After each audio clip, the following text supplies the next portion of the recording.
Hello বন্ধুরা, কনে দেখা আলো ধারাবাহিকের আজকের আগামী পর্বে দেখা যাবে একেবারে চমকপ্রদ মোড়। পরিবারের সকলের সামনে অনুভব স্পষ্টভাবে স্বীকার করে নেয় যে বনলতাকে বিয়ে করাটা ছিল তার জীবনের সবচেয়ে বড় ভুল। সে বলে কোনো কিছু না ভেবে হঠাৎ এই সিদ্ধান্ত নেওয়াই তার সর্বনাশ ডেকে এনেছে এবং এজন্য সে সবার কাছে ক্ষমা চাইছে।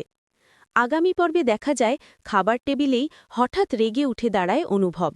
বাড়ির সবাইকে সামনে রেখে সে জানায় বনলতাকে বিয়ে করতে রাজি হওয়াটাই ছিল তার জীবনের সবচেয়ে ভুল সিদ্ধান্ত। বারবার সে একটাই কথা বলতে থাকে, এই বিয়ের জন্যই আজ সে নিজের কাছেই অপরাধী। এরপর অনুভব যায় লাজুর কাছে।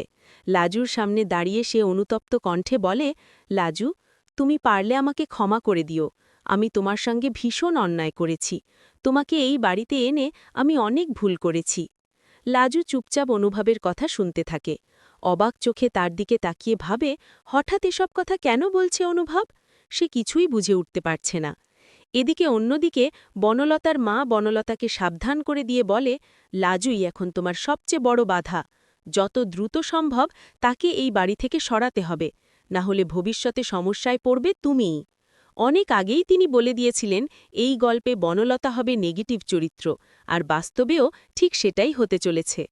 গল্পের এই পর্যায়ে এসে অনুভব নিজের ভুল বুঝতে শুরু করেছে। কিন্তু প্রশ্ন হল, এত সহজে কি সে এই জটিলতা থেকে বেরোতে পারবে? বনলতার হাত থেকে মুক্তি পাবে কি অনুভব, নাকি তার আগেই বনলতা লাজুকে বাড়ি ছাড়তে বাধ্য করবে? আপনাদের কি মনে হয় কমেন্টে জানাতে ভুলবেন না। কনে দেখা আলো ধারাবাহিকের এমনই সব নতুন আপডেট পেতে সাবস্ক্রাইব করে সঙ্গে থাকুন।